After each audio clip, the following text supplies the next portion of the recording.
தூத்துக்குடி இனிக்கோ நகருக்கு தெற்கு பகுதியில் வந்து கிட்டத்தட்ட ஒரு 1500 குடும்பங்கள் வந்து நாட்டுப்படகு ஃபைபர் நாட்டுப்படகு மூலமா மீன்பிடி தொழில் செஞ்சுட்டு வரோம்.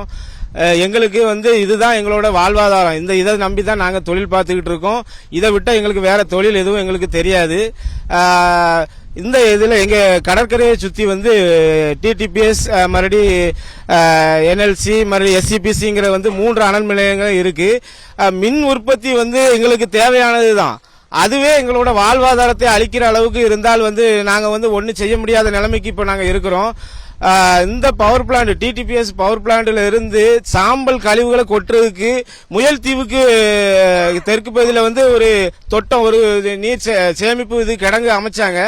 அந்த கிடங்குல வந்து இந்த பவர் பிளான்ட் வந்து காலாவதி ஆகிவிட்டது. காலாவதினா வந்து கிட்டத்தட்ட ஒரு 10 வருடத்துக்கு மேலாகி காலாவதி ஆகி தான் அவங்க இது பண்ணி தான் ஓட்டிக்கிட்டு இருக்காங்க. இருந்தாலும் அவங்களால அதை பண்ண முடியல. இதனால அவங்க பண்ண முடியாதனால அந்த சாம்பல் கழிவுகள் இந்த வெள்ள நீர்கள் வர்ற நேரம் வந்து சாம்பல் வந்து அதிகமா வெளியே வந்து அந்த சேமிப்பு கிடங்குல இருந்து உடைச்சி வெளியே வந்து கடல் பகுதியை சாம்பல் மேடுகளா மாத்தி இந்த இடத்துல இருக்கிற மீன் இனங்களையும் நண்டு இறால் இனங்களையும் அழிச்சுக்கிட்டு வருது. அழிச்சு இப்ப எங்களோட வாழ்வாதாரத்தை முற்றிலுமா அழிக்கிற நிலைமைக்கு வந்துட்டாங்க. அதனாலதான் நாங்க வந்து இந்த ஒரு போராட்ட நிலைமைக்கு வந்துகிட்டு இருக்கோம். மேலும் இந்த இடத்துல வந்து ஒரு கழிமுக ஆறும் ஒண்ணு இருக்கு. இந்த ஆறு வந்து இந்த இடத்தை சுத்தி அலையாத்தி காடுகளும் இருக்கு. இந்த காடுகள் தான் வந்து இறால் நண்டு உற்பத்திக்கு மூலதனமே இந்த அலையாத்தி காடுகள் தான். இந்த ஆலைகள்ல இருந்து வெளியே வர்ற ஆயில் கழிவுகள், அதாவது கழிவு ஆயில், கழிவு சாம்பல், கழிவு நீர், கெட்ட நீர் அவ்வளத்தையும் அவங்க வந்து வெளியே விடுறதுனால வந்து அதோட மீன் இனமே இப்ப இல்லாம போயிட்டு இருக்கு. இன்னும் வந்து அந்த கழிமுக ஆத்துல வந்து அதிகமா தண்ணி போர்ஸா வேகமா வெளியிடுறதுனால அந்த இடங்கள் வந்து மேடாகுது. மேடாக ஆக ஆக இதோட அந்த கழிமுக ஆத்தோட தொடக்கம் எங்க இருக்குன்னா தூத்துக்குடி மாவட்ட ஆட்சித்தலைவர் அலுவலகத்துக்கு எழுத்தாளர் இருக்கிற கோரமல்லங்கிற நன்னீர் குளத்தோட இதுதான் இதோட ஆரம்ப பகுதி.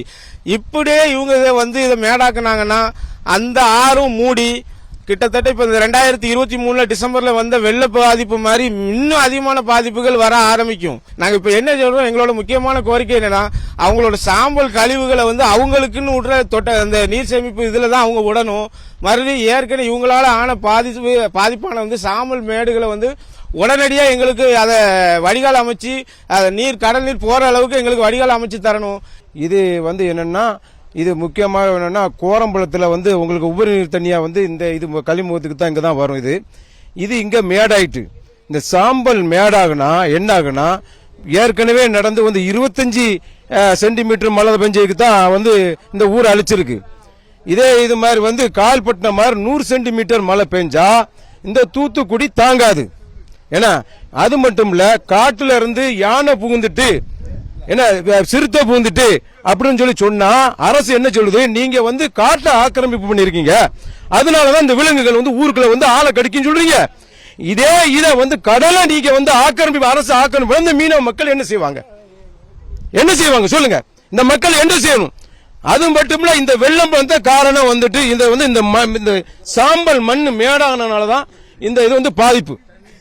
ஆமா, தண்ணி ஓட முடியாம மேடாயிட்டு 15-20 அடி ஆழம் இருக்கும். இந்த ஆழம் வந்து மேடு கரண்டால தண்ணிக்கு தான் மேல இருக்கு. இது எப்படி போகும்? சாதாரணமா ஒரு வீட்டு முன்னால ஒரு காணை அடைச்சாலே பக்கத்து வீட்டுக்காரன் சண்டை அடிபுள்ள உருண்டுவான். அந்த தண்ணி எங்க போகும்? காண சாதாரண கரு. இவ்வளவு இந்த ஊரு பூரா வெள்ளம் மழை பெஞ்ச வந்தா இந்த தண்ணி எங்க போகும்? இந்த மக்கள் என்ன செய்வாங்க? இந்த மீனவர் என்ன செய்வாங்க?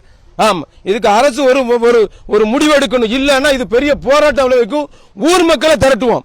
இந்த தூத்துக்குடியில வந்து இந்த அனல் மின் நிலையம், இந்த தெர்மல் எல்லாம் சேர்ந்து சாம்பலை விட்டு ஆயிலை விட்டு எல்லா கடல்ல உள்ள மீன் வளங்கள் எல்லாமே அழிஞ்சு போயிட்டு இந்த கடற்கரையில வந்து நாங்க வந்து ஒரு 40,000 பேர் வாழ்ந்துகிட்டு இருக்கோம் குடும்பம்.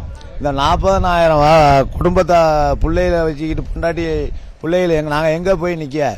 தொழில் இல்லாத அளவுல எங்களை எல்லாத்தையுமே இது பண்ணி சாம்பலை கடல்ல கொண்டு விட்டுட்டாங்க. கடல்ல சேமிக்கிறதுக்கு சாம்பல் விடுறதுக்குன்னு சொல்லி ஒரு இடம் இருக்கு. அந்த இடத்துல விடாம மீறி இந்த சாம்பலை விட்டு கடற்கரை தொழிலையே சுத்தமா சோழியை முடிச்சுட்டாங்க. இதனால நீங்க இந்த அரசாங்கம் வந்து எங்களுக்கு இதை வந்து கண்டிப்பான முறையில் கேட்டு நல்லபடியாக இதை தோண்டி எங்களுக்கு நல்லபடியாக நீங்க வழி செஞ்சு தரணும். அதை நாங்க கண்டிப்பா கேட்டுக்கொள்கிறோம். இங்க வளர்ற மீன் நண்டு இறால் எல்லாத்தையும் இப்ப அழிச்சிட்டாங்க. சுத்தமா கம்ப்ளீட்டா காலி ஆயிட்டு. இதுவரைக்கும் எந்த பாடும் கிடையாது.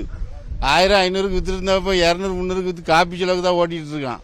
இது தொழிற்சி எங்களால முடியாம இருக்கு. இந்த சாம்பலால் எங்களுக்கு வந்த சாம்பலால் இங்கே வலைகள் நிறைய சேதாரம் இருக்குது.